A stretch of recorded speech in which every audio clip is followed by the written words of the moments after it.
In the tapestry of life, where every thread holds a story, America in black and white emerges as a haven for the voices echoing through the heart of our communities. In this podcast, we wade through the rivers of our collective experiences, celebrating the vibrant hues of change brought forth by the whispers of hope and the roars of action. It's more than just a conversation. It's a journey into the heart of our society, illuminated by the light of those daring to dream and do. Join us, and let your voice be the melody that guides us toward a dawn where every color finds its place in the masterpiece of our shared destiny. Together, let's paint a future brimming with the positives that dwell in our minds and the actions that shape our world. Good evening, ladies and gentlemen, and welcome to another episode of America in Black and White, where we are coloring conversations on the canvas of America. Tonight, we have a very special guest with us. We've got musician, artist, recording artist, Decevio DeAndre Meza. Decevio, popularly known by his stage name, Decevio, is a talented musician from Los Angeles, California, with a passion for rap, hip-hop, crump hop, and hypnodelic music. Growing up in South Central LA, specifically in the Crenshaw and 54th neighborhood, Decevio's journey in music began at the tender age of 12. Inspired by his father, a jazz artist, and his grandfather, a blues artist, Decevio was drawn to music from a young age. He recalls listening to his father's jazz records and being mesmerized by the improvisational solos and complex rhythms. His grandfather's blues stories and soulful melodies also left a lasting impression on him. Initially, Decevio excelled in basketball through grade school, and his dream was to become a professional athlete. However, a setback in junior high school led to him discovering his true calling. His cousin, who was already involved in music, encouraged him to try rap, and Decevio was hooked. He started writing rhymes and experimenting with beats, and soon he found himself spending more time in the studio than on the court. With no regrets, Decevio believes that everything happens for a reason, and his path was destined for music. At 14, he recorded his first song, The Mastermind, in a studio, making the beginning of his musical journey. The experience was exhilarating, and he knew then that he wanted to pursue music as a career. A significant milestone came when the legendary Snoop Dogg shouted him out in the song My People. Decevio was motivated to work hard and honored to receive recognition from the icon. He remembers listening to Snoop's album growing up and being inspired by his storytelling and flow. To be acknowledged by someone he admired was a dream come true. Decevio's message to his fans is simple yet powerful. Believe in yourself, trust God and your own heart. He wants his music to inspire others to chase their dreams and never give up on their passions. With his stage presence, focus, and discipline, Decevio is confident that he has what it takes to succeed in the music industry. Recently, Decevio dropped a single, Lord's Eyes, a tribute to mothers everywhere, just in time for Mother's Day. The song is a heartfelt expression of gratitude and appreciation for the women who have shaped his life. He is now gearing up to release Jazz Mania, a song for fathers in celebration of Father's Day. This upcoming release promises to be a fusion of jazz and hip hop, showcasing Decevio's versatility and creativity. Ladies and gentlemen, I bring to the show Mr. Decevio. Hello. What's going on? Honored to be here, and that was some introduction. Thank you. I tell Honored you, to be here, man. Thank you. It's compelling. It's compelling. Absolutely. And Absolutely. is there anything you'd like to add to your bio before we get into the show? Well, I just first like to start off giving God the glory, honor, and praise. Just to thank the Lord just for the opportunity to be able to express myself and allow me to be able to have my voice get heard right from the heart and soul. And those who are listening, I'm hoping that we can connect in a deep level, well enough to impact. And that's Yes, about sir. great game. Yes, sir. Absolutely. Yes, sir. Well, so as we go down this wonderful path of your journey, you know, into your music career, Hmm. um, we're going to take it in phases. And let's start out by we'll bring it up. We'll start out with the past and how you got going in your music. And can you share a memorable moment from your childhood that sparked your interest in music? Well, my father, I'm going to take it that far back. My father, as we spoke on our last interview, is a jazz musician, and you did mention that part of the introduction.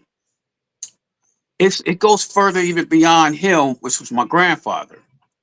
We Mhm. all heard the story before, but we can share it again on this one. How my grandfather is very much a blues talent, played a harmonica and a bass, basically in his band. And as I said in that last interview, even going on this one, my father never knew him. Mhm. But we all know how the story goes. When he became a young adult, he went out searching for my grandfather and found him and discovered that he was a blues talent. Finding out, knowing that my father is a jazz talent. Mhm. So where it all started from that beginning led to me getting involved in hip hop and music, embedded in my soul and genetically it been a part of my musical experience through my father. So my father, like I mentioned, discovered that he has a father that plays blues, and him growing up doing that, he's a trumpet player in his band and finding out how good he was at by practicing and becoming as great as he was, passed it down to his son. So growing up, my experience it was my father playing in his rehearsal studio. And as a child, he used to bring me in playing with him, when he played, rehearsed with his boys and his group and his band members. And I remember sneaking in the back, playing the congos, getting on the arithmetic and involved with the music. And I remember at the time, some of the band members would stop in the middle of rehearsal saying, wait a minute, where's this sound coming from? Like, and my father, I remember him saying, like, oh man, that's not coming from nowhere, man. Maybe this guy's off key and blah, blah, blah. So they going back rehearsing, and here I am jamming in the back. And one of the band members, not the one that called it out, but another band member said, look at the little boy back there. Gabriel's son. That's the name of my father. My mother name's Gabriel. And they were like, look at Gabriel's son. He's back there. And my father came back there laughing, smiling, like, look at them. He knew from that moment that I had something. But I didn't see it at the time, but he did. So for my young childhood years, that was one of the moments I knew that I can pick up something musically at Mhm. that time, but not realizing, just, being a kid. Mhm. Being a kid, my father taking me around his members and he's showing me the ropes of being a musician. But I'm a child at the time, so fascinated by basketball. That was my thing at the time. But seeing that what he did, it didn't register me at the time, but it registered with my father, and he noticed it. So Mhm. when I was a child, he playing the big bad wolf and had us singing the song, and I was singing the song on time, on key. My Mhm. sister was singing and she was off key. But that my father thought it was funny, but he said, no, Decevio, he has something. So that is the most memorable time in my life was being at moment as a child with my father in his experience rehearsing and playing off key Mhm. with some of his band members and stuff. So that was one of the greatest moments in cherishing. Hmm. So, what was your first experience with music and how did it shape your journey as an artist? Well, we're going to go back to the moment that I shared before when I got booed off stage. So you gotta understand, sir, like when I perform places at all these talent shows and all these open mics, my goal was to get noticed, getting recognized. That was my main objective. And I'm hearing stories at this time now, we're going back where they didn't have the internet. We taking it that far back where, the music goes by rumors. So there was a Right. rumor going around that this little kid group get discovered, which later on became Crisscross in Atlanta, Georgia, discovered by Mr. Jermaine Dupri. Now, I didn't even know who Jermaine Dupri was. All I heard was there was these group, the little bunch of kids were discovered in the mall. So that registered to me through a rumor, back thinking to myself, you know what? That's what I'm going to do. If I can just go out, showcase my talent, then maybe somebody would discover me, which was a slap in the face. Now, before we get into that moment of me getting a slap in my face, I put myself out there. I applied. And we know the story of me getting booed off stage and coming back with vengeance. And when that had happened, at that moment, I'm assuming at that time somebody would discover me there. But it wasn't that at that moment in time, which was a slap in my face. But I never used it at that time as an excuse to say, like, you know what? It wasn't meant for me. I'm good. But I looked at it as an experience, a growing experience. I looked at it as like, you know what? Maybe I could try something different. That didn't work. The whole discovery thing, that didn't work. So my next move was trying to discover a studio. Because at the time I didn't have any resources, I didn't know anybody. So at that moment, I'm thinking like, okay, I gotta find somebody with a studio. That way I can be able to record some music and take the music as a demonstration, what we call demos, to these record labels on my own. Right. So we obviously know how that story came about, but we can put into fruition and what it was. I had an ex-girlfriend at the time, and my ex-girlfriend, I used to tell her about how badly I wanted a studio, and she came across a gentleman that happened to have a studio, and we know how that story goes with that. So basically, that's how it began from my experience from being in that moment searching for a studio, but even before that, getting in front of people, but not realizing it wasn't my time, and thinking that someone would discover me. So I think that was one of the moments in my life that was a shaking up, but shake me in my moment of where I'm heading towards in terms of my destiny. So yeah, that's what that came about, sir. Yeah. So, who were some of your earliest musical influences, and how did they guide your style?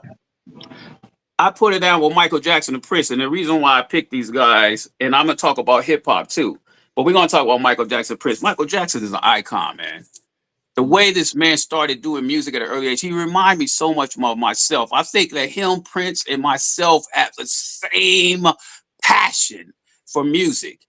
I love music like the way he loved music. I love it. I wake up to it, I go to sleep to it. You got to understand that Michael Jackson, he come from a family of musicians.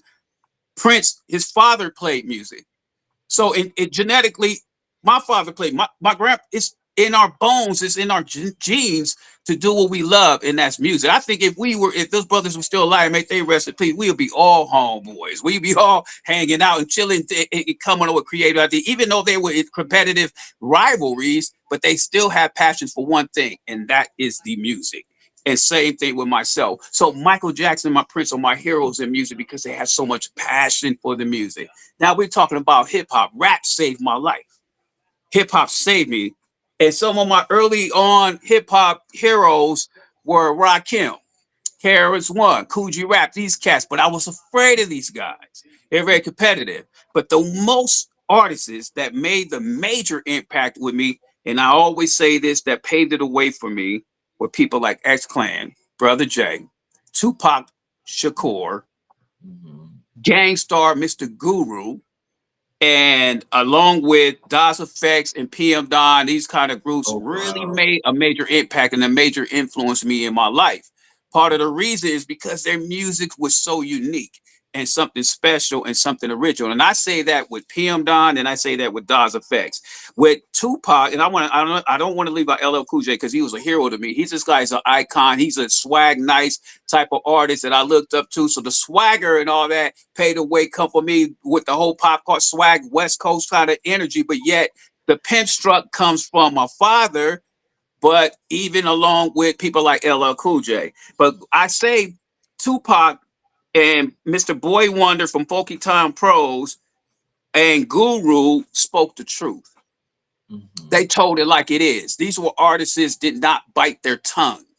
They were like artists saying, hey, you know what? I don't care what people think. I'm going to say this, rather if you like it or not. These guys were not only street poets or street poets, these were artists that had something to say. Tupac, Mr. Guru, and I would say Funky Town Pros, Mr. Boy Wonder. These guys were heroes to me because I looked at their music as like they talked it to me, they speak it to me, they communicate me. Even I want to mention S Clan too, Brother J. Like these guys were speaking to me. But the artists that were unique and different, that was PM Don and I mentioned Daz Effects. And I felt like their creativity was something special and something original. So if you put all that together, you know what you come up with? You come up with Mr. Which one? Decevio, Umisa. So these were the artists that were my major influences that created me and made me who I am today. And they created me. These are the people that were the mastermind scientists that were behind the music and created this monster of a machine artist, Decevio. And the name itself speaks for itself. Decevio Umisa. I mean, it's something special about that, brother. It's something special about Mhm. that name that speaks in lights. And as people going to Mhm. see, they're going to soon find out what they've been missing all these years. And that's one word, the music. Here we go. Mhm.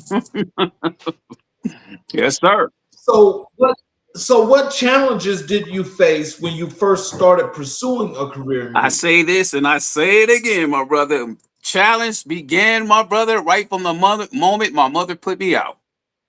Soon as the moment, that time, that see, I'm gonna go before that. See, my life was pretty much privileged, what we call ghetto fabulous. Man, I had a good Mhm. privileged life.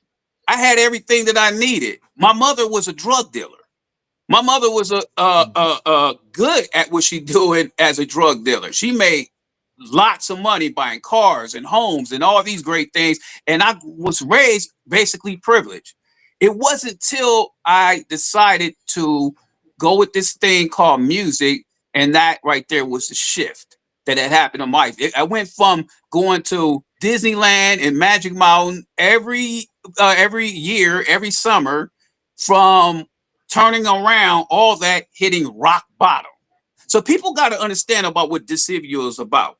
My experience is a testimony of me sharing through music my testimony to the world. It's like the soundtrack to people's lives. I got a song called Mistakes. I got a song called Rock Bottom. I got a song called Chronicle Issues. These songs are a testimony of my life that I'm experiencing. So for people out there to want to share the experience that I'm sharing, my experience with them as a soundtrack of their life, get into this kind of music.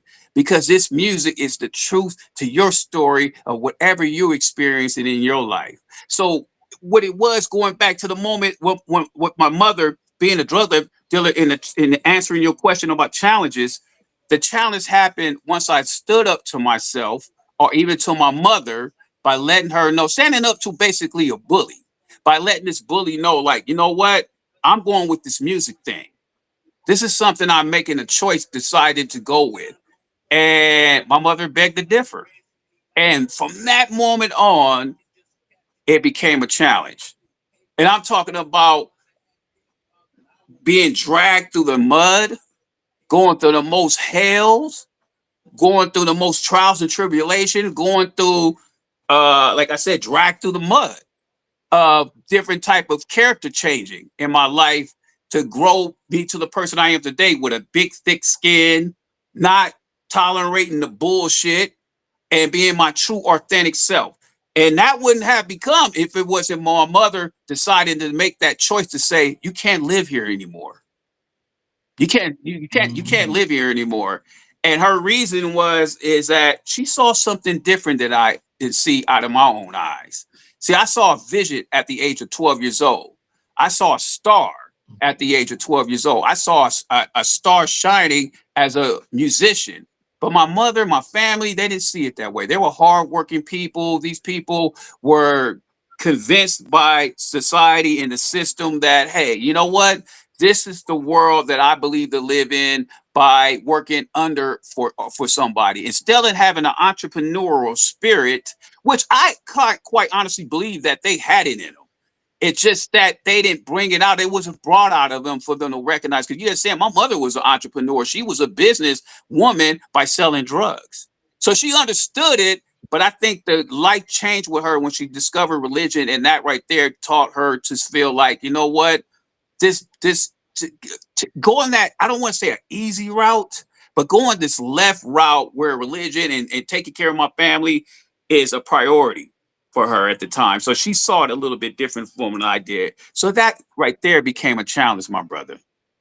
Yes. So, how did your background and upbringing contribute to your musical identity? You know what, brother? I only identify with kings. I only Okay. identify with true pharaohs, true gods. I only identify with authentic people. So you understand, I was born a Taurus.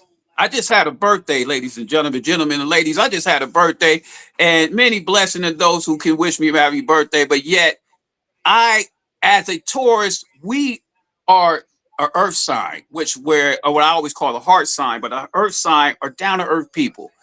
I'm the realest dude you can ever meet. I'm the most down to earthest dude you can ever meet. I'm a type of guy you can actually come up to and have a conversation with. You get on going with this, my brother. So because of that true identity is what I acknowledge by not only with my music, because the identity through my music gave me a reflection of who I am in my storytelling. As a testimony, as I shared before, about my mistakes in the world and my testimony behind that. And not only that, with my song Chronicle issue, how I landed in the hospital. But that character change strengthened me. So we all know in life we have to go through the storm in order to get to the end of the light of the end of that rainbow. So that's where it all began, my brother. It's just me discovering me and digging deep down that rabbit hole and taking a lot of red pills and being unplugged from the matrix where I can see the world throughout my pineal gland for what it really is. So here's an artist that has something to say. And all the songs I create, man, if I wanted to, my brother, I got over 1,000 songs that I've created and recorded. And I don't need to record new music. You know what I'm saying, brother? I don't need to do it, but I do it because I love it. You know what I'm saying? But so much music can last me another decade. But I love what I do so passionately that I love to create. So I'm always creating new projects, even though that I'm sitting fat with hundreds of thousands of songs in my archive. So I'm just picking and choosing it through alphabetic order, like A, B, C, D, E, F, G. Oh, this song I'm gonna do today. I got the Jazz Mania song that I'm doing for Father's Day. We all know about that's going to be dropping. And then on the 21st, I got my song Super Cluster is going to be dropping. And then July coming up, I got all new music coming out. Brother, this is an ongoing thing that I love to do just to make that impact. Whether people listen or not, I have something to say. And it's the gospel of love, peace, and everlasting truth through music that with Decevio identify with, ladies and gentlemen.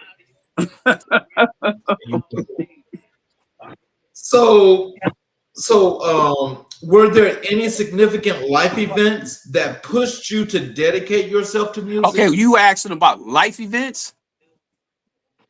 Yes, were there any significant life events that pushed you to dedicate yourself Brother, to I ain't music? supposed to be here.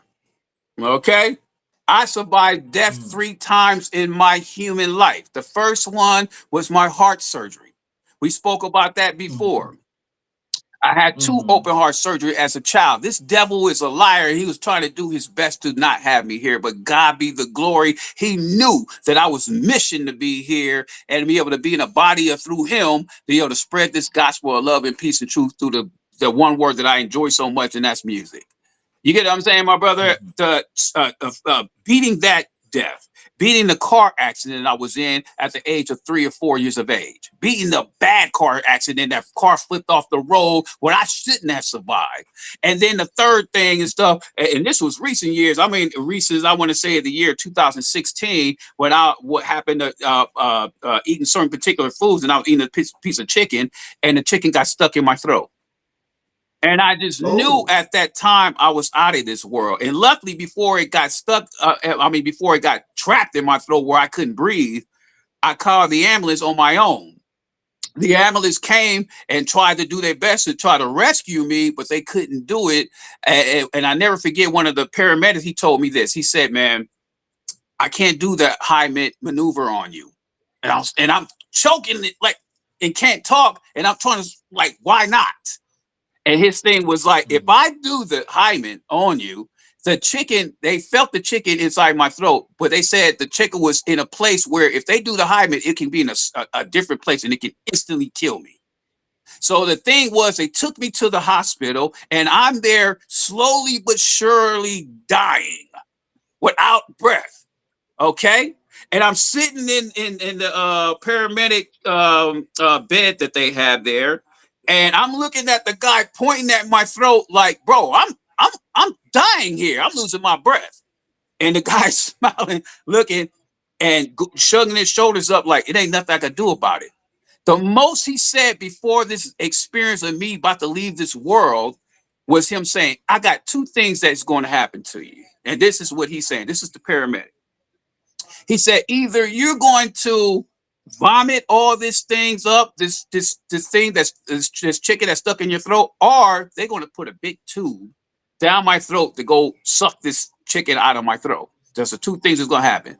So as I'm looking at this gentleman point at my throat like I can't breathe here, and you're not doing shit about it. In the back of my mind, I'm thinking like Tupac. These dudes are trying to get me out of this world.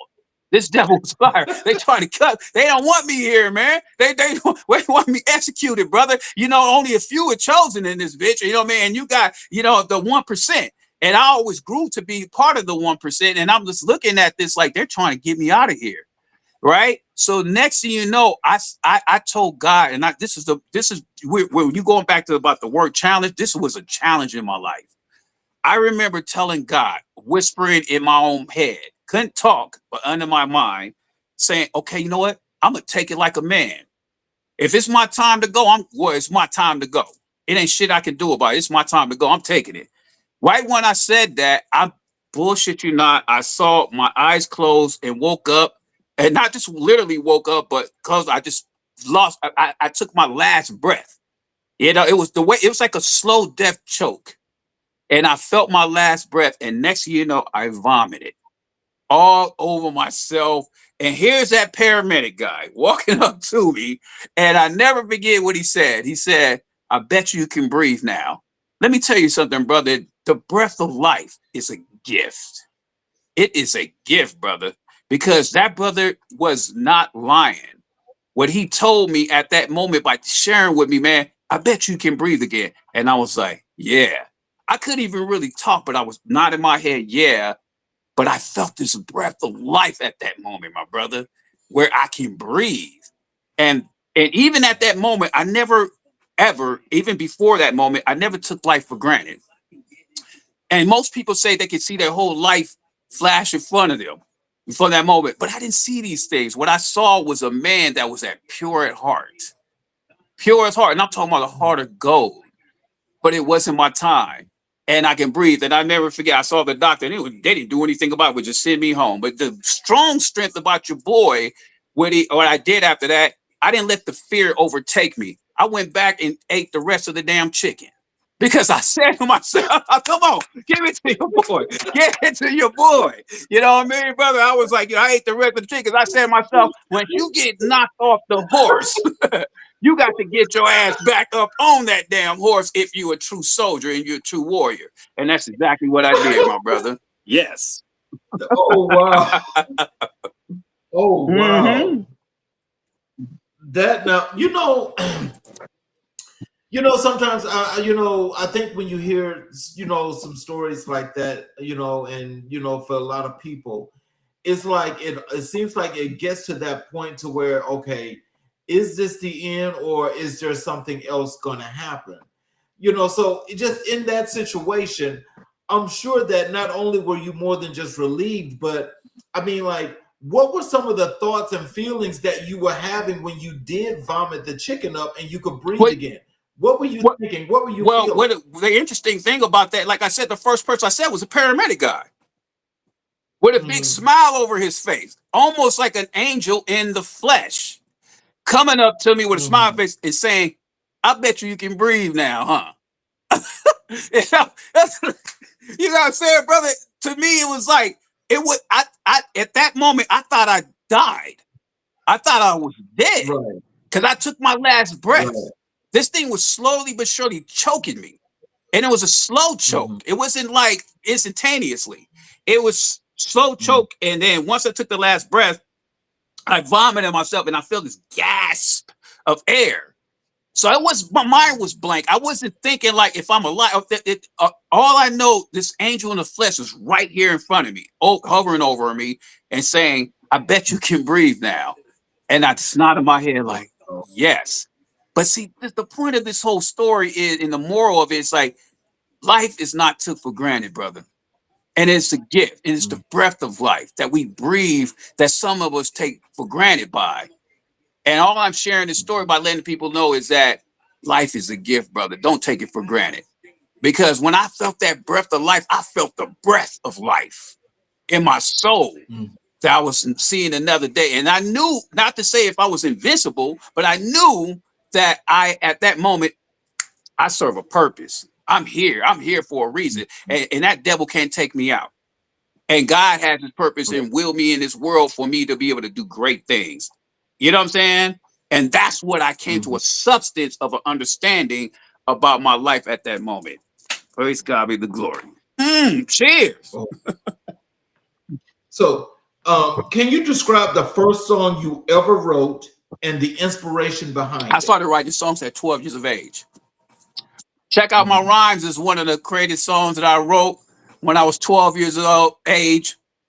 And I had a song called because my cousin was the one that convinced me to do to get in music. My cousin, cousin that was around the same age as I was, and he was involved in gangs.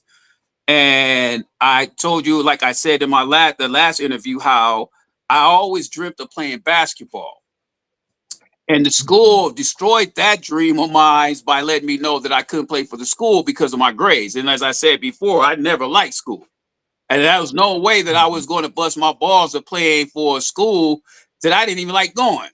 So they destroyed that dream of mine. But then here's my cousin rescuing me at that moment, telling me or asking me to get involved in music. And at that time, like I said, I felt like no, I didn't want to get involved with it because all the competition that was out at the time. I mean, we talking Rock Him. We're talking KRS One. We're talking Coogee Rap. We're talking Big Daddy Kane. We're talking all these great heroes that had skills. And I'm so glad, praise Mhm. God, that I didn't get around at that time competing with these guys because they owned it. And I'm just a little boy at the time. Right. So my cousin convinced me to get into the music thing, which I surprisingly that he did, but he got me involved with it. And because of that, one of the first songs I written along with him was my song called Check Out My Rhymes. And Mhm. being young as I was when you first starting out, it's not as sharp as it is, but you're Mhm. beginning and your early development and your talent. So a lot of things have to be developed talent as you evolve and experience things and become a better version of yourself to master your craft. But I was young, and practice makes perfect. And if you apply yourself, you can be able to do great things being a songwriter. So I started writing poetry and writing songs at that time. But Check Out My Rhymes was one of the first one. And I'd like to tell that story about the Mastermind. Mastermind was a song where we mentioned on the introduction. was my first demo song, which was interesting. Mhm. And I made it through in high school at the time. I was at age about 15, I believe. I think I was like 14, 15. I used to always rap in the schoolyard. And I never forget Mhm. this Hispanic gentleman comes up to me and he said to me, "Hey man, do you have a studio?" And I told him no. I don't even know anybody with a studio. And he was like, "Hey man, I was wondering if I can record you." And at that time, I used to walk places. I'm 14 years old. I didn't have a vehicle, so I used to walk places. But I had a buddy of mine that I went to the same high school, and he rapped too at the time. And this guy basically had a car, but he was also jealous and upset a little bit by the fact that this gentleman didn't go up to him asking him about recording a song. But he took it in the grass grain and decided to take me there. And I recorded my first song, which was Mastermind. And that was the first song that I actually recorded on a cassette tape, and I still have that tape to this day. But it's interesting, I got expelled out of that high school that I went with, and I no longer see any of those guys again. But the other guy that took me there, him and that Hispanic gentleman that had the recording studio, and I getting acquainted with each other and started making music. But I was no longer out of the picture because I got expelled. So that's the name of the story.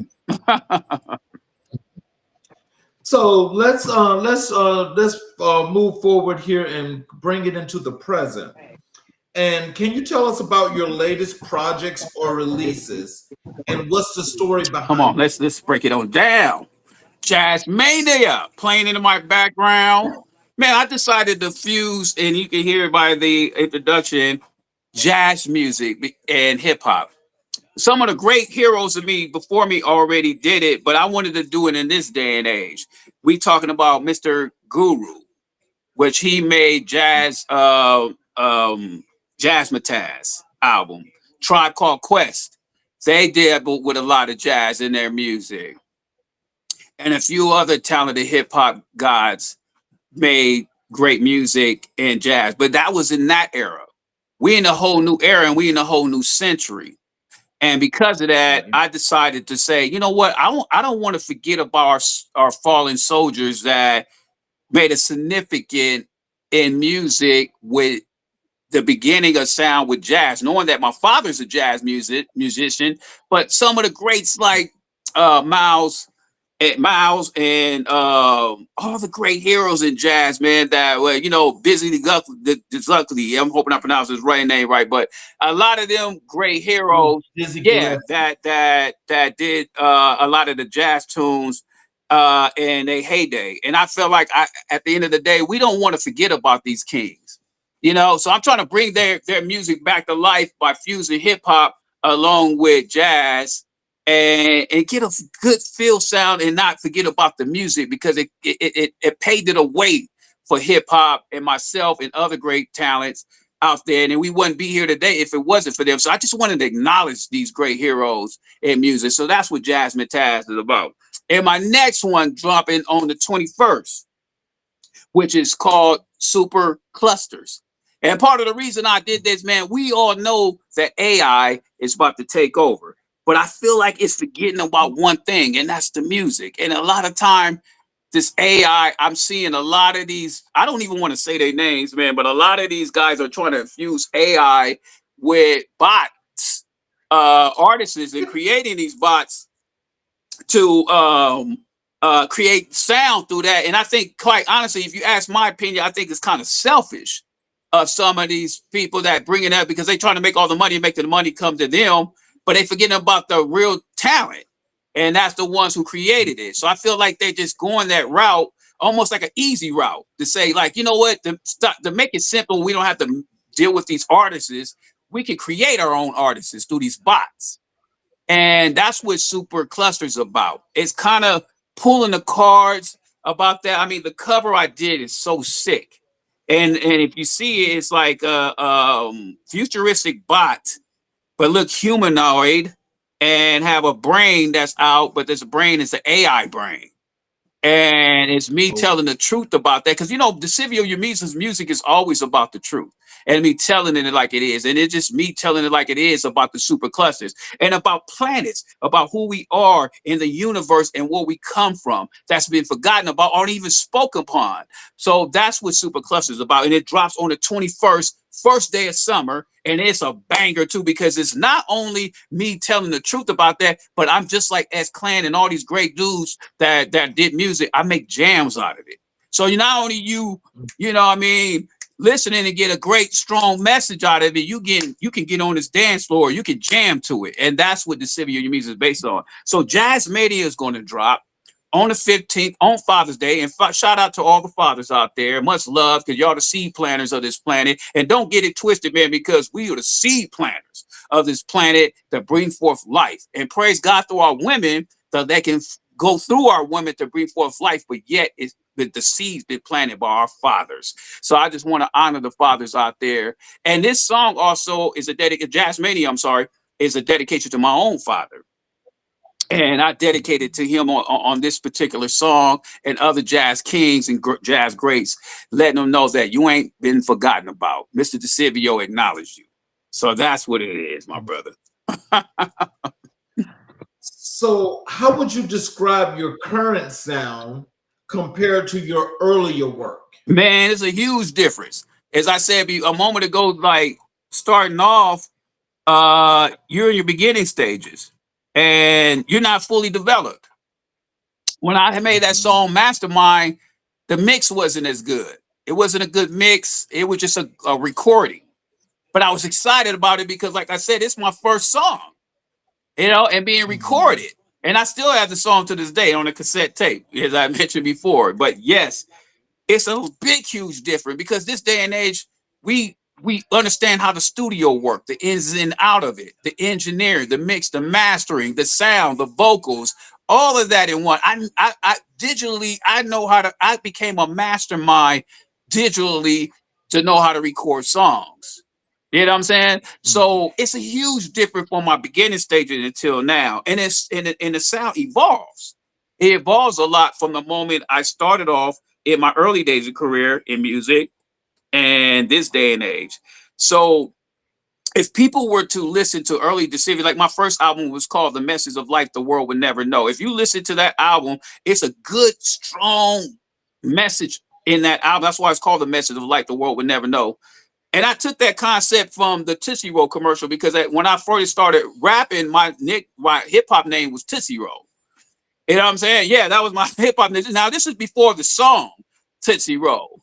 You know what I mean? Before the song Tootsie Roll, that the dance song, that was my hip hop name. And part of the reason why I named it, because I'm a chocolate dude and stuff, and I was very slim at the time. I was a real skinny dude. So that was like my little hip hop name. It wasn't until I met my ex-girlfriend at the time, was like, she loved my name Decevio so much, and she was like, hey, you need to go with that name, because that name's unique and it's something original, something different about that. And I, as much as I love the women I dated in my past, where I respected their opinion so much, where I was just like, you really think that I should do that? And they were like, yeah, because the Tootsie Roll theme, even with the dance song came out, that took it for a loop. So the whole thing with the Decevio came about. And when it came down to the music, it really introduced my sound, going back to when I was discussing the Tootsie Roll thing from that commercial that they had, the Tootsie Roll Pop. And whatever it is, I think I see becomes a Tootsie Roll. You know what I mean? When I that was a concept I took from that, by saying the message of life the world would never know. Because the guy the little owl licked it, said, how many licks to get to a Tootsie Roll Pop? And then the guy said, the world would never know. So I thought that concept would be dope for my album. And if you listen to the album, you can hear my blood, sweat, and tears for my voice lyrically in that album. But the production was poor. It was a poor production and it was a poor mix. But thank God the album came out in 2001. And at that time, CDs were still in, and people didn't care. It wasn't a big deal at that time. If I would have put it out now, people would be calling that album trash. But at that time, it was looked at as a great album because of the fact of the timing of it.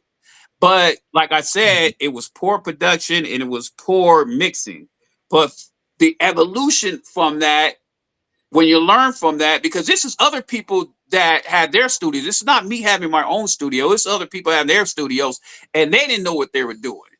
They didn't know what they were doing, brother. So it took me deciding to invest in my own studio to be able to learn how to manage the idea of me engineering my own sound and my own music. But I took a lot of failures and me learning from those failures to become a masterpiece or mastering my craft in engineering mixing. And that took some time. But at first, it was an analog. It started a lot of analogs and stuff, which I didn't know how to do. So I was in a music band, and most of the music band members knew how to mix and master. I didn't know how to do it because at that time, like I said, everything was analog. So they had wave files and all these sort of things that I didn't even have a clue. I didn't go to school for these sort of things. You get what I'm saying? But it wasn't until I met, and I have to shout out this guy named Mr. Malky Means King. Great talented dude, that white guy that came about in my path and pointed the ropes in the direction of where digital is. And once he introduced me to digital, it was a wrap. It was just like, now I can learn to be able to mix and master and engineer and do these sort of things on my own digitally. So that's the big significance, my brother. Yeah. So that's the change from that sound from my first album, which is The Message of Life, The World Will Never Know, and the evolution evolving to the sounds that I'm making today digitally. So shout out to Malky Means King. So what do you hope listeners take away from your most recent music?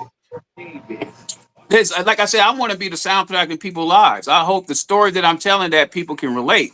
Even those who don't relate, it's still a story to tell, you know? And I have something to say. Even with the Jazz Mania song, this is something I have to say. We birthing jazz music where it's been forgotten about in this day and age of music, especially the heroes that fought in their era, in their time and era, to get their sound out there. You know what I'm saying? So I feel like as an artist, it's a rebirth, not only with hip hop, but with jazz that paved the way for us to fuse their sound with my sound to collaborate something unique and new in this day and age. Like I said, things like that have been done as an artist I mentioned, but not in this era. So I'm that face of that to give them a light to that sort of thing. So these new songs, it's just me having something that can get on the dance floor with, jam to, enjoy the music, kick it, drive through, or whatever it is that you can relate to sound and music. But the biggest thing in my truth is be able to speak this truth to the hearts and souls of the people of the world that can gravitate to this kind of truth in music. So tell us this. How has your artistry evolved in the past few years? This is, like I said a moment ago, how it evolved from the album that I did called The Message of Life, The World Would Never Know. It evolved from the production and the sound. The lyricism got better as an MC, but as an MC, I always was dope. But people were sleeping on my dopeness. But I didn't care because I had something to say. Rather, if I'm speaking to one person, at least that one person is listening. Right. You get what I'm saying? Well enough for that one person to tell the second person, for that second person to tell the third person, that third person to tell the fifth person, et cetera, going on and on for to spread the word out about this Decevio Yamiza guy that have a unique, different sound that came from poor sound in the beginning to a magnificent sound in this day and age. So that's the evolution of Decevio. I will have to say this, and I'm sure that I want the audience to hear this, is because I remember when I first heard your music, right? And when I heard your music on LinkedIn. And so I instantaneously sent you that message because I wanted to know more about your music, because the style that it presented, it was powerful in its own way, but the message is in the music. Mm-hmm. And so just getting to know you and your music and the stories that you're telling, it's more than just compelling, because it's something that, once you really listen, because I'm a lyric, I love listening to lyrics. Yeah. I love words. And so just when just listening, and that's what I think a lot of people should do a lot of times with music anyway. But when listening to the music, and listening to the messages that the things that you were saying, I'm assuming that is why your fan base is growing the way it is because people are listening to the authenticity and the things that you're saying. So with that being said, though, are you like largening? Is your production crew getting larger? I mean, are people doing some things to really continue your marketing to expand it? Has that any of that grown as well with your progress? Let me tell you something, my brother. You know what's growing? Mhm. It's the people. Decevio's already grown, brother. The people are just playing catch up. So you gotta understand. People say things like, excuse me, let me get a drink real quick. I'm gonna kill you with this one. People always say things like, this person's ahead of their time. It's not like Decevio, Tupac, and all these people are ahead of their time. It's just that the people are playing catch up to be able to catch up what they up on. See, I've been up on this. Tupac, when he was alive, he been up on those sort of things, right? Excuse me. Telling you the truth at that moment. But a lot of people don't grasp the things that they're saying when he was alive, because they look at it like, what is this dude talking about? But it took him dying. But it's not him being him dying. If he was alive to this day, all the years later, people start catching up about with the truth that he was speaking at the time when he was alive.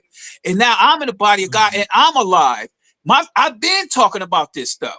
I've been saying it 10 years ago, 8 years ago. Many things that I've been saying that it's even in my music that people are slow to catching up with, but they still soon to catch up. That's why Right. my music hasn't blown up like it's supposed to quite yet. Because people are playing catch up. But guess what? People are awakening. Oh, yeah. The people awake. So it's not, brother, I'm already secure with my team. I'm already secure who I am as a man in terms of your authentic self. I'm secure who I am. I'm just waiting for the people to catch up, which they are. I mean, it's the evolution of the people that have to be able to play catch up to get a better understanding of how my music works. See, they're used to sounds that is the same. But now I'm slowly but surely seeing people coming out of the woodwork saying, like, all this today music is trash.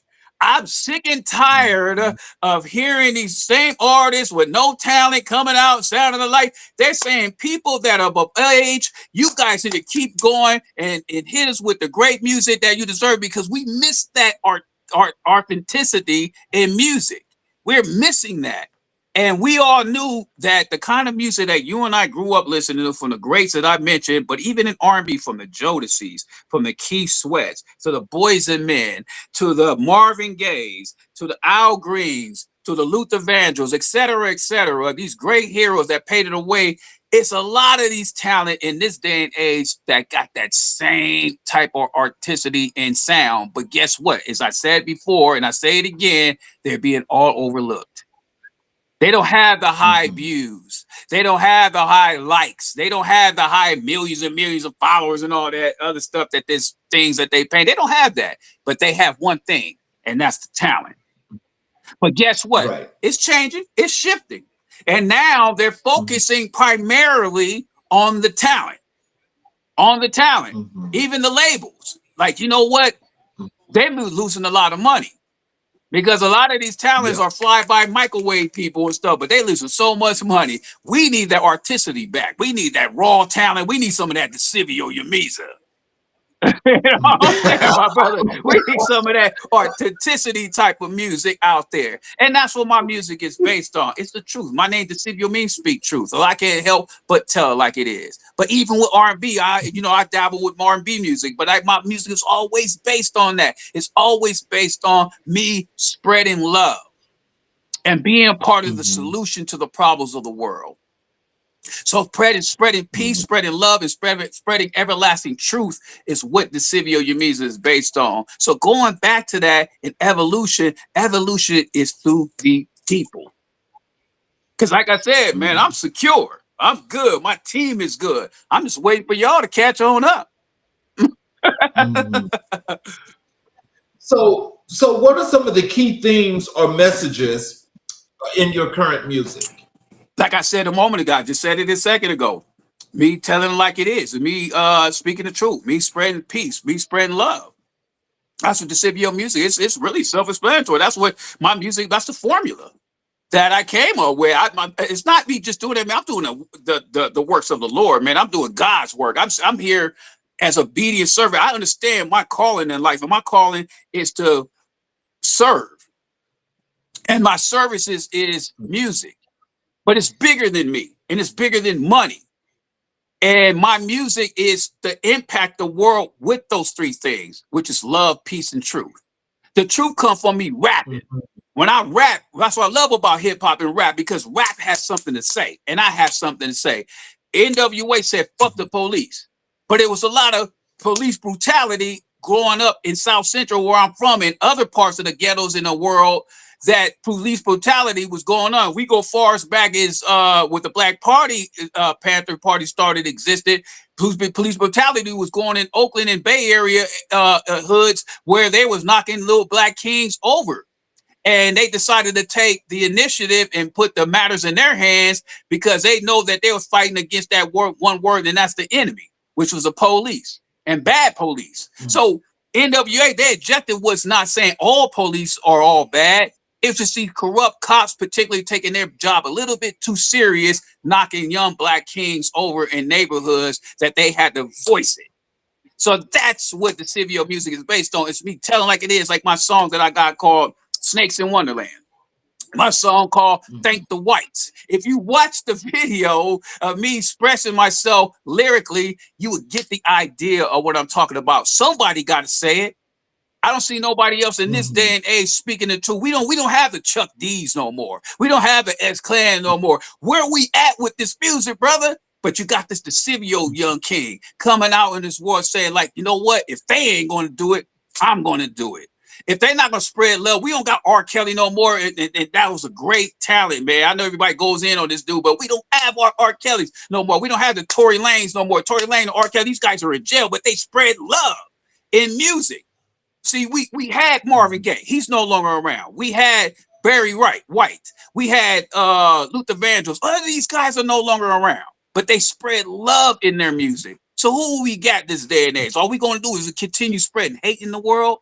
Hate is in the world, and it's dominant. We got ICE going on here in LA and stuff like that, where these crooked people are throwing our kings in jail.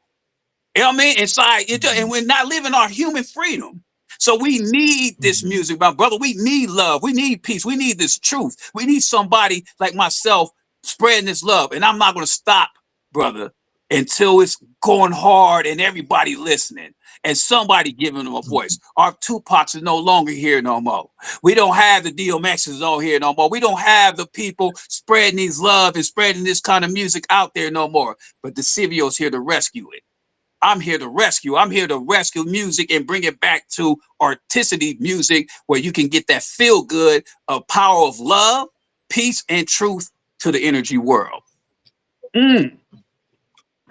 So, how do you keep yourself inspired as an artist in today's music industry?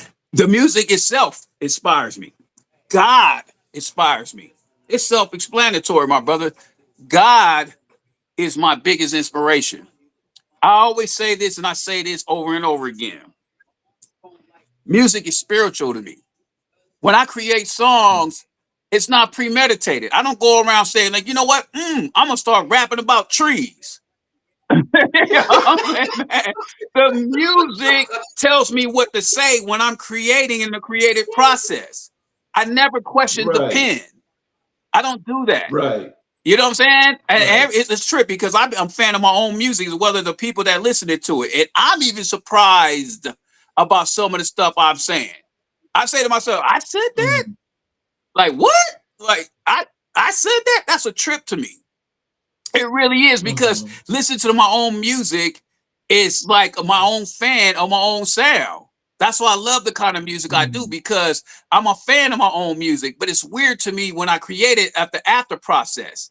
Because diagnosing it and being a creative and stuff like that, like Dr. Frankenstein trying to create Frankenstein the monster, creating something that is unique and something different, but comes out something special. And that's what it is when mhm, I'm at the after fact of everything or the aftermath of everything when it comes down to the music. So I'm a fan of my own music. I listen to it and say, wow, I can't believe I said that. That's me. Like, wow. So I always say music is very spiritual and it's a spiritual connection where I don't question the pen. It's like the music is telling me what to say.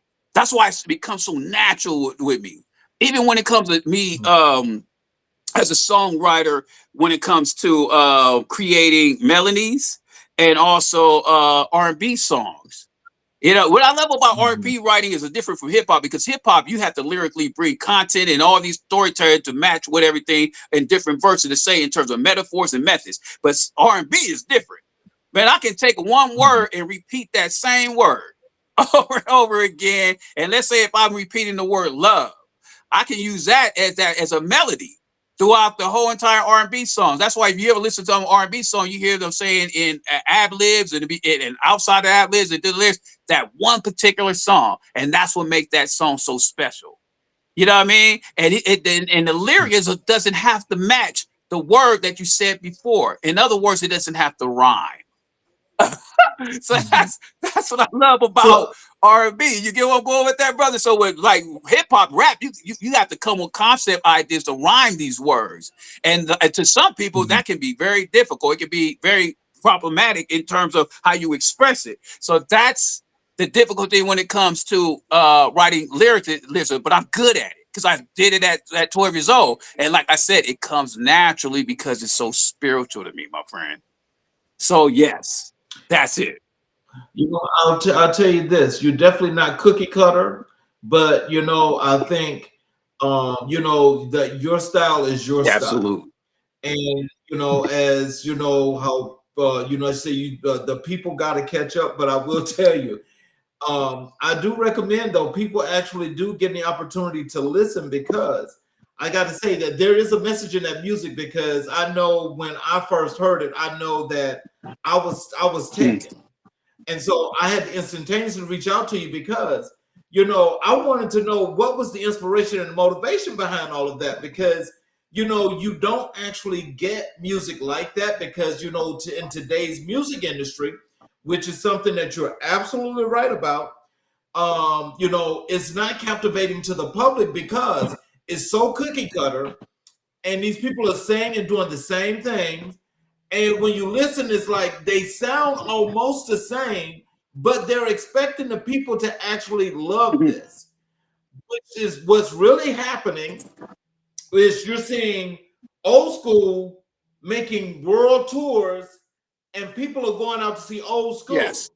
They're not going to see this stuff that they're doing now because a lot of it, as you Yeah. say, is all the same Yeah. thing, and it's not And inspiring. it's microwave music. It's basically popcorn music. It's just in and out. And that's what I was saying about the industry. It's basically dying because Right? It a is. lot of this music today they focus primarily on numbers, but it's bigger than that because they forgot that one word, and that's talent. And that's why I'm saying you got Mhm. some particular people that are creating AI as a tool to be able to make hit records so everything can fall on them. So they don't have to deal with the artists, which is ridiculous to me, Right. in my opinion, because like I said, the artists are the ones that are the Mhm. creators. You get what I'm saying? We're the Right. creators. You know what I'm saying? We're the ones that make the magic. But I just think that people becoming, and I hate to use the word, but I'm going to say it, lazy. These people are lazy, man. Right. But you know something? I will say this. I mean, I wouldn't say that they're lazy. I think it's the Mm, industry itself that's gotten lazy because the industry is like sitting on its laurels because they figure as long as they can send some of these folk out there to continue to insult different right, folk, insult right. communities, and to talk bad about different Hmm. genders and things of that Yeah, nature, that they think that's a turn on for people when it's it really really not isn't. because it's gone Yeah, it past that. really. That It thing really over. isn't. You're absolutely right. But I use the term lazy. Part of the reason is because I just think that the industry is we in a new stage and era in this time and age in terms of AI. And a lot of things are changing in the fruition right before our eyes. And I just think that Mhm. in this day and age, a lot of us independent talent feel as if we don't need them. We don't really need them anymore because they figured the game out. We figured out like, you know what, we can do this ourselves. We don't really need it. And you got all these distribution companies to help distribute your music and all these great platforms. So a lot of these Yep. record companies, and we're talking labels here, are losing out. So they figure, like when I say the term lazy, what that's like the easy route. Let you know what, if we can't deal with these talent independent artists because they think they can know it all, whatever the F they feel like that, we just gonna go AI route. We just gonna create bot talents or bot. I don't even want to use the word talent, but these bots that they create AI bots to create hits out of and stuff so they can fall back on themselves. But what's so sad about Yeah. that is that they're missing the one word, and that's the talent. And that's you know what I mean. You can't talent a bot. You get what I'm saying? These are people that mastermind Right. behind the talent, but you still can't get the artisticity sound when it's coming from an experience. Because bots don't know experience. They don't breathe like us. They don't like, you know what I mean, bleed like us. They don't have any of that. So the talent lies with the human race. You get what I'm saying? But it doesn't Right. tell. But they trying to create this laziness, in my opinion, because this is an easy route for them to say, okay, these independent talent, they're being selfish. That's the word they try to use, which we're not. But what the reality is, they look at that because they don't want to deal with the minds of the humans' talent, saying like all the stuff that comes along with it. And it comes along with it. It could be money, it could be all kind of different things that they just or even creative process. It can even be that. You know, a lot of times you got different creative force. People might disagree upon if you got because I remember I was in a band and you know most band members they all had different creative process when it comes to creativity. So a lot of times that can be bumping heads. So they don't want to deal with that. I don't want to do that. So Right. let's create these bots and stuff like that to do that stuff. But what I think it is, you got to be team players, my brother. Team players Mhm. in order to win a ball game or a championship. You can't just focus Right. primarily on you. It has to be somebody within the team that you can give them that. Okay, Michael Jordan, for example. And what I know is about when he played basketball, they gave that man the platform for him to be himself. Mhm. He had help and stuff with his team, like Scottie Pippen and all that stuff, but they gave him the platform for him to be himself, his authentic self, and that's why he was as good as he was. But imagine if they took that away from him. That would cripple him Mhm. playing as great as he was. If they sat him on a bench, or if they say like pass the ball a lot, man, and things like that, that would cripple him. But still, your coaches and an organization behind it believed in him. And they said, you know what? Be you. And that's why you saw the greatness out of Magic Johnson, Michael Jordan, Kobe Bryant. The list go on. LeBron James. You know what I mean? Let's go on. You see the greatness of it because they being their authentic self by passing the ball and let them still show the world their skill. You get what I'm saying? But now these Mhm. guys are getting lazy. They're being like, hey, you know what? We don't want to deal with you. We don't want to deal with you. So we just want to create these bots and AIs and things like that. So that's what my song, even my song Super Clusters is based on. So that's just my Mhm. personal opinion, my brother. But cheers to that. Mhm. So let's talk about some of your future Yeah. projects. Can you tell us what's upcoming projects or releases are you most excited I'm about? excited for all my music, my brother. I'm excited for Father's Day, Mhm. man. I'm glad to re-put the song out. The song's been put it out every year. I do that, but I do it with different mixes. But I'm excited for Jazz Mania. I'm excited for Super Clusters. I'm excited for Laura's Eyes. I was part of that for my Mother's Day song, which is amazing. I excited even when I dropped Ass Wipers. I was excited when I dropped my song Thank the Whites and my song The Snakes in Wonderland. I mean, I've been putting out songs every month, and every song I get excited. Not only the fact of the release dates, but I'm excited on the audience response. And I'm excited of just the fact that me creating these songs and putting it out where the world can listen to it. Even me passing on, this is something I gave to the world. This is something I shared with the world, my brother. I gave this gift, and this gift is called music for the world for they to listen to. Even when I pass on and my legacy continues, I had something to say. And remember, I tell you about people playing catch up, or they're going to catch up. And when they do, they're going to be diagnosed Decevio's music like the way they did Tupac and all these great people that had something to say in their time and era. Oh man, I never knew he was saying this. I didn't never knew he was saying that. You know what I'm saying, my brother? But it doesn't matter, body or not. I still have something to say, whether people want to accept it or not. But at the end of the day, when they do accept it, that kind of reality is going to be an impact in even their lives, whether they catch on slow or not. So, are there any collaborations in the works that you can share with us? Man, if I speak on it, man, I may blocking the blessing, man. I'll be blocking it, brother. Let's just say this, man. I got some heavy stuff coming up this near future, man. And it's gonna hit people like a storm. You know that, and I don't like to speak about things before it happens because it's like a lot of spirits and things like that be listening. Like I said, it's going to be great, man. I got a lot of stuff cooking up for the future, and the people, the public, the audience, the fans, they're going to be amazed. So, can you tell us this? How do you envision your music evolving in the next few years? See, I had did an interview before this, and one of the interviewer asked me, like, what do you want to leave behind? What legacy you want to leave behind? And I said, my music. See, the music is what I'm based on, man. I want the live music to outlive me, where they can be playing my music in 2180. Okay, and they play my music in 3180. Enough to be able to at least have a tendency to even speak on me, even though in that generation there's gonna be new music, new things, whatever it is going on in that generation. But still yet I being talked about. Still yet I still being talked about, even in those generations.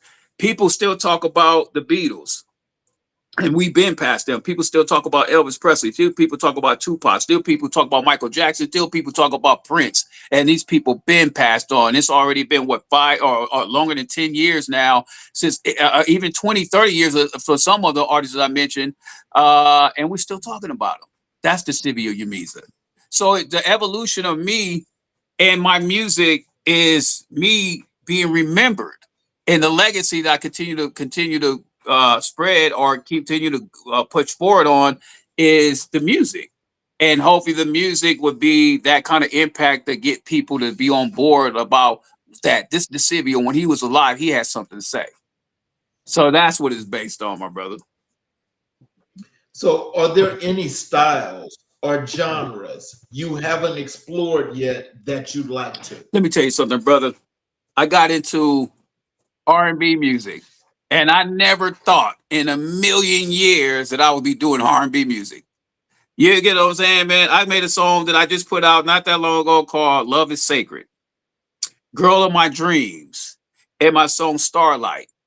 These are 3 songs of R&B affected type music, and people in the world, my fans and the people who are listening, go listen to them because it is the body of love that I've spread into the world.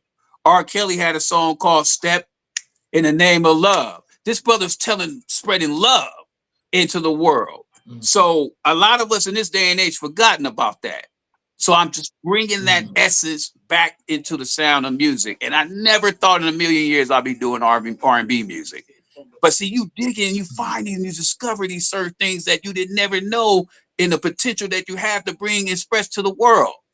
And this is something I discovered within myself that I always thought I was just going to be an MC and just rap. But yes, yeah, bro. I just thought I was gonna be MC and rap.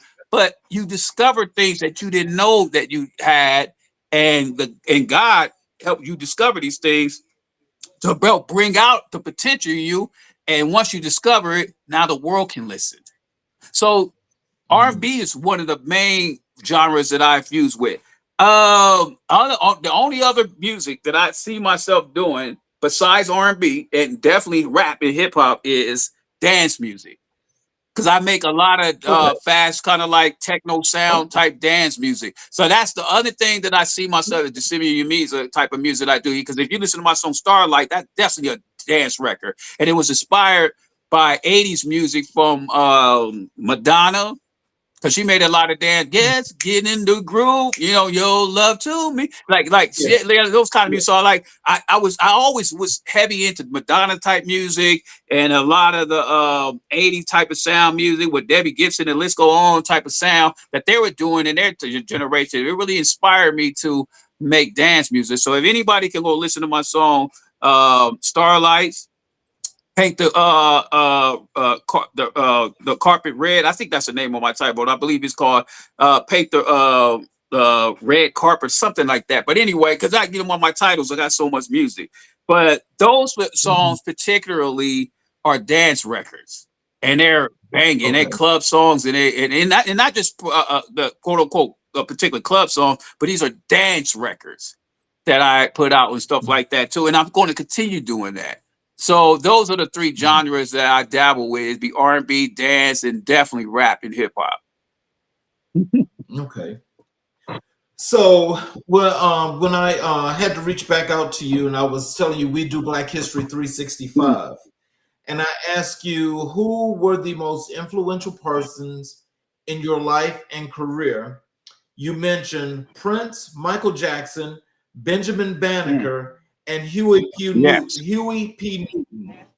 So can you tell us how has Prince influenced your approach to music and So as I performance? said before earlier in our conversation, Prince is a hero to me in music because we share the same thing, and that's the passion of music. Prince loved music like the way I love it, and his father was a musician. So embeddedly and genetically, he was born to do music. So I always believe that he was still alive. Him and I, we got along with each other. I never met the man. I wish I would have had the privilege to meet him, Michael Jackson, and Tupac. It was I actually the Tupac story. I got a story behind Tupac. Tupac, we Prince used to. I used to go to Prince used to have a club in Los Angeles. Yes, Yeah, it was called the Glam Glam. Sam. Yeah, and we had it downtown. Last I never forget. I mean, it was right off of Third and what's the name of that cross street? Anyway, it's going to come to me. But anyway, he had Glam Slam, and I never forget. I used to go to Glam Slam. So that was my only experience I Mhm. had with being connected with Prince. I never met him in person, never met Tupac in person, but I was in Glam Slam one time, and I used to go with my boys. You know, we're musicians, we artists. I used to go a lot with my boys. And I remember Tupac was in the same club that same day. And my boy, he kept pointing out, there go Tupac. But I'm looking around like, where? I don't see him. You know, I'm looking around like, I don't see no Tupac. Where? Right there, right there. I'm assuming this. My height is 6 foot even. I'm 6 foot even. I'm assuming that he might have been short. Because if I would have looked down and maybe I would have seen him, but I didn't. When I'm looking up my height, I didn't. I'm looking. I don't see him. So he happened to be in the same club as I was, but I didn't see him. And it's interesting. I got a story behind it. Money B in a group was in a group Digital Underground with Tupac. Tupac and Shock G and all them were together. I met Money Yep. B, and the same incident, but a different club. It wasn't a Glam Slam. It was a different club. And another friend of mine, not the same friend, but another friend, who was a friend at that time, he pointed out Money B. Hey, there go Money B. My height again. Where? I don't see Money B. Where? I don't see it. He said, right there, right there. Right where? I don't see it. Look down. I look down. See, I'm taller than this guy. He's a short dude. So I saw him. He was standing right next to me. As close as this can as I am, that's how close he was to me. You get what I'm saying? And Money B. And so that's what I'm assuming about the Tupac experience. He might have been short, but I didn't look down to see if I said I'm looking my height, like looking around. I don't see this guy. You get what I'm saying? So I'm assuming he's certain. I heard that he's about what 5'8", 5'7", or something like that. So like I didn't, I didn't catch him and stuff, but I wished I would have, brother. It was a missing opportunity. It would have been an honor to meet that dude. You know what I mean? But the even same thing with Prince. Going back to how we were talking about him. This guy, I got the chance to experience his club, and being in that energy alone, excuse me, was an honor because of the fact that being a Glam Slam, but never got an opportunity to meet Mr. Prince, Mr. Nelson. I didn't get that opportunity, but yet being an ex-president in his club made me feel like I got that kind of energy being around him. But it would have been an honor and a privilege. But to answer that question, Prince was a hero to me. He's a hero to me in music because this man reminds me of self. I do everything from my music videos, mixing, mastering, recording songs, writing songs. I do it all. And same to Prince. This dude was an all-around man, playing every instrument you can think. Now, I don't play instrument, but I am a songwriter. And I know how to do a lot of these other things on my own. So him and I connect on that sort of level of artistry in terms of what we love, which is music, and doing a lot ourselves. So we like basically one-man band. I'm a one-man band. He basically didn't even need the Revolution, the group that he was in, but they help out when they doing performances. And I do that even also when I do my shows as well. But going back to that, we one-man band. We one-man band. So Prince is my hero for that reason, and that reason alone. So in what ways do you feel Michael Jackson's legacy has had a lasting impact on your artistry? Michael Jackson is an icon, brother. This brother is the only other person, and this might sound strange in me saying this, the only other person that I believe that has a popularity of Michael Jackson is God. Michael Jackson, billions of people, we have I think it was like, 1.6 billion human beings walking on this planet. I believe that every human being knows who Michael Jackson is on this planet besides God. You know what I'm saying? Everyone knows who God is. No matter what language you come from, your background, you could be in a far country in a foreign area or something. I'm talking about foreign as possible where you're not introduced nothing in the world. You know who God is, but you also know who Michael Jackson is. You ask any foreign person, I'm talking to Aborigine people that live in Australia, in an island somewhere. You Michael Jackson? Yeah, Michael, that he. They know who he is. He's the only person that I believe on this planet, when they call him the king of pop, he's a king of popularity in this planet. You know what I'm saying, my brother? Not even Prince. Prince is a talented dude, but Michael Jackson, man, this guy was a king of popularity, and everybody on this planet know him next to God. And I'm not comparing him to God. What I'm saying is that God is the only thing that I know as the all human race knows about. You could bring Jesus in it, and you can bring Allah in it. You can bring Muhammad, all these background people or religious religious figures out, but not everybody, I believe, know about these particular people. If you go to certain areas that never was introduced to Jesus in particular foreign countries, some people might be born Muslim and they never heard of him in their lives. So I can't put them in it, but I can put God. Because God is the body of God, or even if you believe an outside God or whatever you have a reason to believe in, you believe in there's a God. Or even those who are atheists and stuff, but they know of the word God. You get where I'm going with that? So like because of that, that's how I see Michael Jackson. So his impact that he had on the world, not only in music, but as a figure, is impeccable to me, brother. So shout out to Michael. Blessings. So what lessons have you learned from Benjamin Banneker's contributions to science and music? Let me tell you something, brother. Benjamin Banneker, people sleep on this brother. This brother did so much to this world that people don't understand. Okay, my name is Decevio. Okay. The origin of my name, Decevio, comes from an architect by the name of Decevius. What I was told in this story and me doing a study research about Decevio was this, that this person was an ancient Egyptian that was the first one that started clocks at the time. Believe it or not, do a study research. This guy's named Decevio. And what they did in this beginning stage and era was they didn't call it a ticking sound. They called it a water dripping sound. That this man created a sound with a dripping sound, bloop, bloop, was turned into a ticking sound. One of the reasons why I'm bringing this man up is fasting forward to Mr. Benjamin Banneker, which one of the guys that architect the clock in London, what they call the Big Ben. A lot of people don't know this, man, my brother. The Big Ben was named after a black man, which is Benjamin Banneker. And following up through Decevio that started these clocks way back when, because I know a lot of Europeans, they try to found the nation of they thinking that they come up with the clock. I did bullshit. Black people invented this clock way back when. And fast forward to my brother Benjamin Banneker that started the Almanac and all these great. This guy did so much of a genius to our world that got slept on and overlooked that we don't even talk about him even in Black history classes. I introduced Benjamin Banneker to a sister that I was somewhat dating, and she was a doctor and never heard of Benjamin Banneker. Yes, and a sister too. Let me tell you something, brother. They failed to teach us about our people that did so much. And then those who are having a hypothetically teacher, we're sleeping on them. When I tell them that Benjamin Banneker is named at the Big Ben clock in London, that they have no idea, it's mind-boggling when they do find out.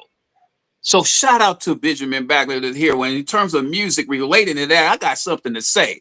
And he's a part of that story because he influenced my story to have something to say. How does Huey P. Newton's activism resonate with your personal journey as an artist? Huey P. Newton is a hero to me. This brother stood up to a bully. You know that? Him and Bobby Steele stood up to a bully and saw what these bullies were doing to our people within our community and decided to say, I'm going to stand up to this bully. See, people don't understand what the Black Panther Party is this.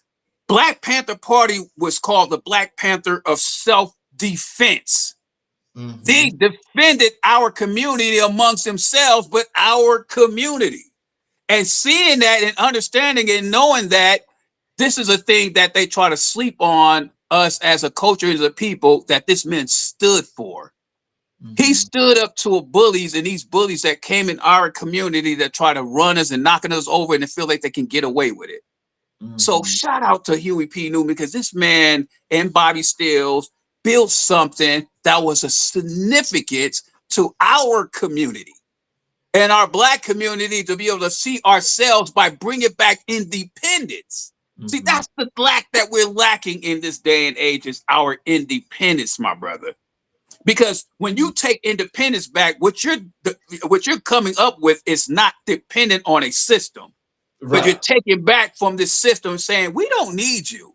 We can feed ourselves. We can grow our own foods. We can be like the Amish people. We can be able to grow our own food, grow our own homes. We don't need you.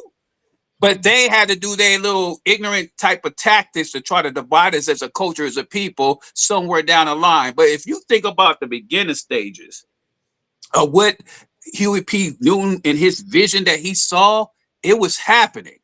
It was happening. And he was bringing us as a unit and bringing us together as a culture to fight against one thing, and that's that system. And not even try to battle it, but just to defend ourselves from this system.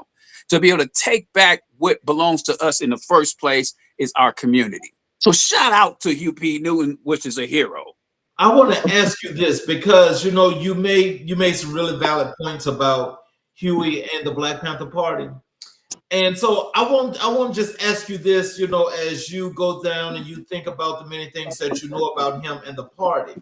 Why do you think there are so many people that look like you and I that still have this misconception that the Black Panther Party was a party that went out and killed people when that's not the truth at all. Why do you That think? devil is a liar. Yeah, the devil's a liar, brother. They see. Remember when I was growing up? Okay, let me tell you this story. You're gonna love this story, brother. You're gonna love it. I was in junior high school. Mm-hmm. And I always rose my hand. I started off. I'm going to take it back a little bit. I started in the black community. I was raised in the black community. Well, in South Central LA, a number of black faces. I've never seen a white person in my life. The only time I've seen white people was on TV. And when I saw them on TV, I thought they were poor. I thought all white people were poor. And the reason why, this is a true story, man. The reason why I thought that white people were poor is because how they dress. Right. So you understand, I was raised with Jordans on, nice shoes. I was raised in the house. I was not raised in the projects. I was raised in the house in South Central Los Angeles. And every time I walked out, black people had the same thing. Nice clothes on, nice outfits on. I lived in the whole neighborhood house with palm trees outside. And when I looked at music, all the heroes in rap and hip hop wore gold chains and looked nice and looked like kings. So when I saw white people, and so when I see them, they wear flip flops on and wearing, Kmart outfits on and stuff. And I'm thinking in my head, why they dress like that? They must be poor. You know what I'm saying? Because when I walked outside, my grandfather, he had a camper. He had a boat in his driveway. Right. We go fishing and all these great things. So it's just, I remember thinking like, they must be poor. So going back to this story, when I saw these people, I just thought like, wow. So I always thought black people were rich. And another thing too, I failed to mention, in LA, we all know they had 6-folds Impalas and Regals, and they had these nice cars and rims. And so this is all I saw growing up. Hip hop virgin people, they all look rich to me growing up in the house, and I'm seeing all these nice cars.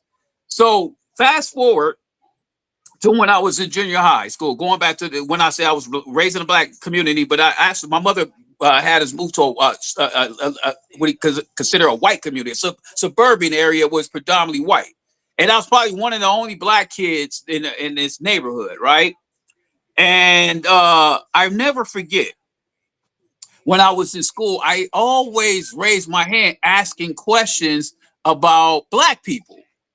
And one of the questions I always asked, and I was always fascinated about this question, I always asked these teachers, and these are predominantly white teachers. And I remember asking us, I always said, like, where did black people come from? Like, what did we come from? Where did black people come from? And mind you, I've never heard of Malcolm X. I've never heard all these great heroes. The only hero that they basically taught us was Martin Luther King.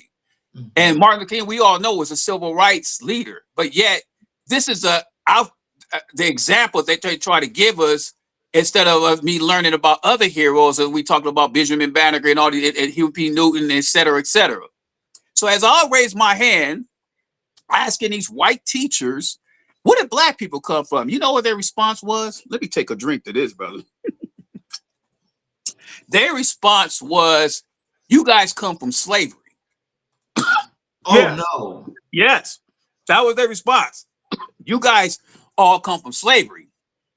But they throw me a little bone by saying, but you had Martin Luther King, though. Like Martin Luther King was supposed to be the king of the slavery dudes to be able to save us all from that time and era. I knew that they happened to be lying to me some odd reason, but I could never get the facts and I could never get the answer. Now, this is me asking all of my teachers, even my math teachers. I'm asking them, hey, man, what are black people? You guys come from slavery, And I'm thinking in my head, like, it can't be like this. That gotta be it's something that they're not telling me. Until one moment in my life, I took a history class. Come on, y'all. I took this history class, and as I'm in this history class, I opened my textbook, and you would never believe what I saw within this textbook.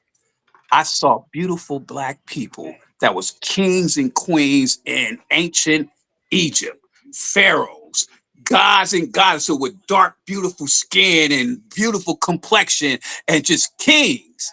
And it mesmerized me because I never said, oh, yeah, I understand. Every textbook I'm reading in history was slavery.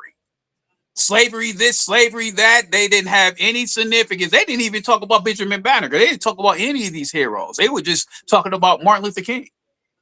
So as I looked in this textbook, I'm seeing these black beautiful kings and queens, and I'm saying to myself, like, wow, I'm mesmerized. I've never seen it. So I'm raising my hand, trying to get an answer to these white particular teachers, asking them, who is these people in these textbooks, and are they black people?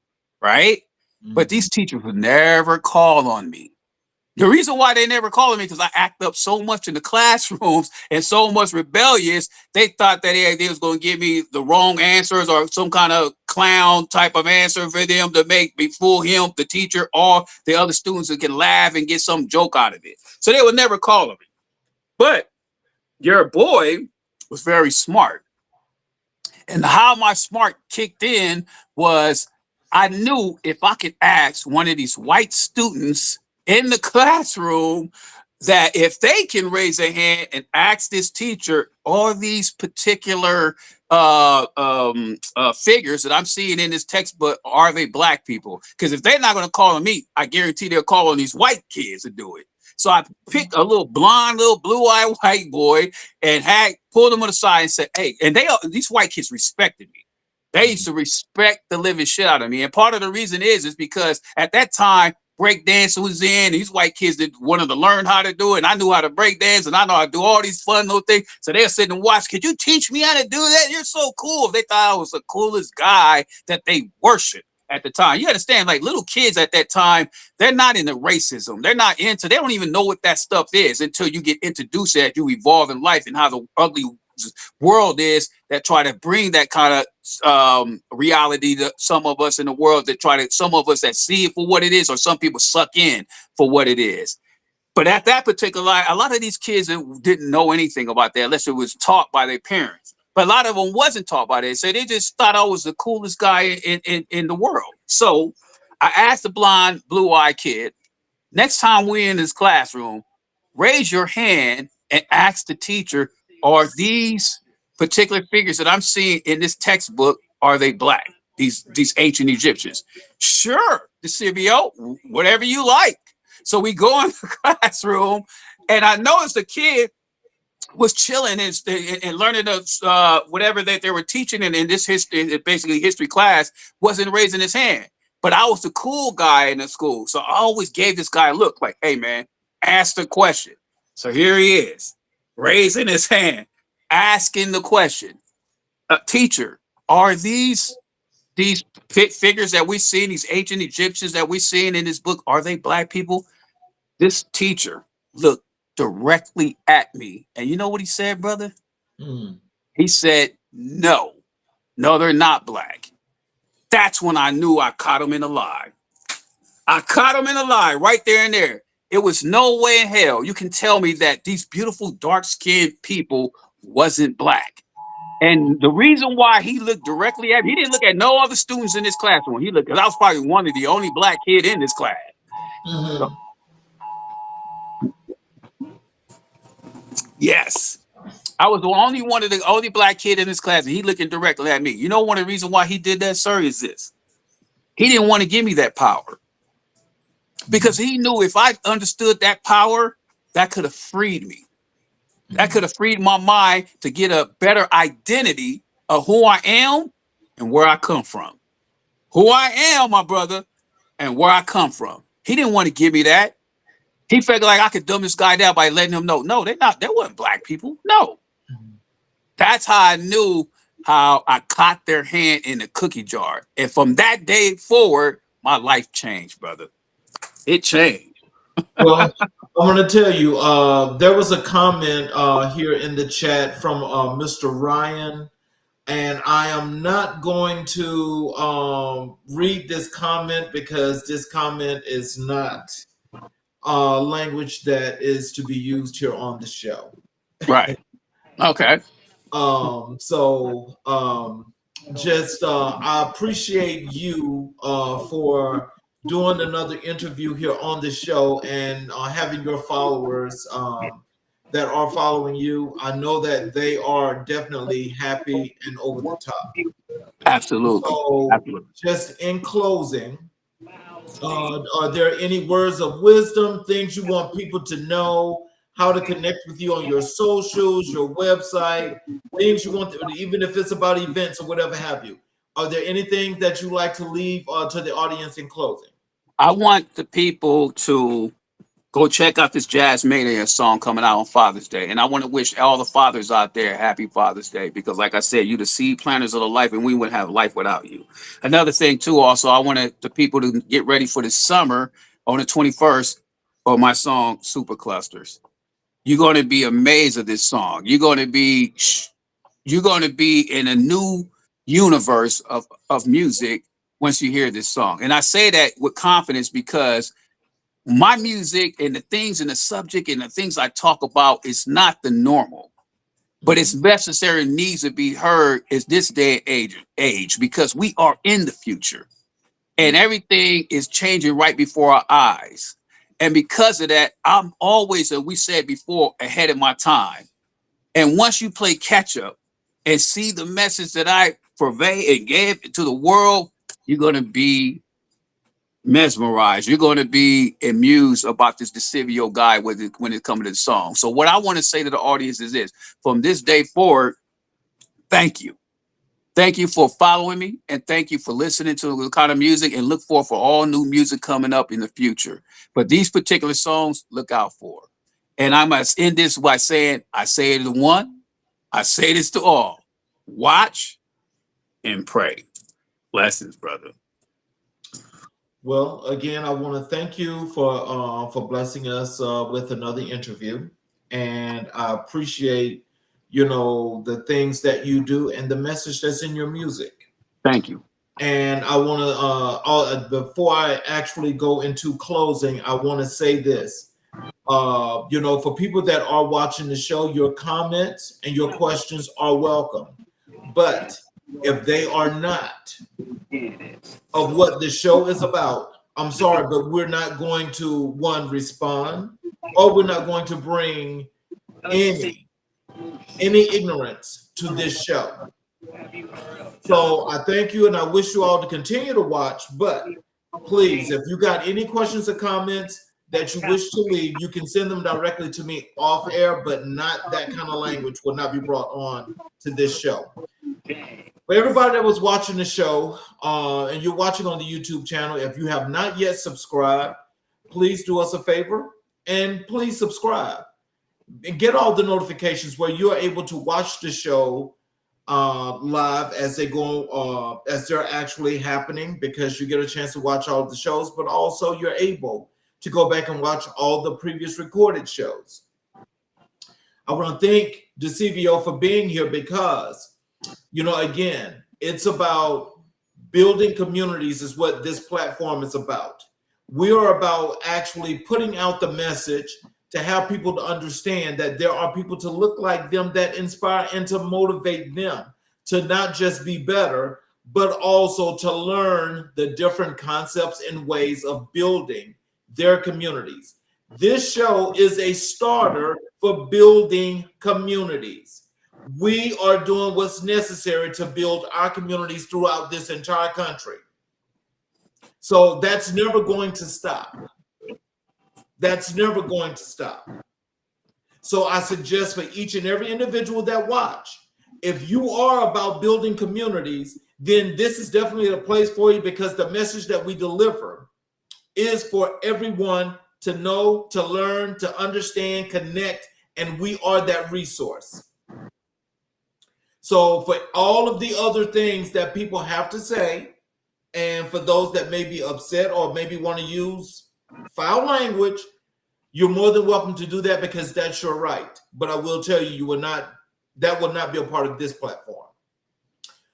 So for all of you that have enjoyed the show tonight, I appreciate you, and I want you all to have a wonderful weekend.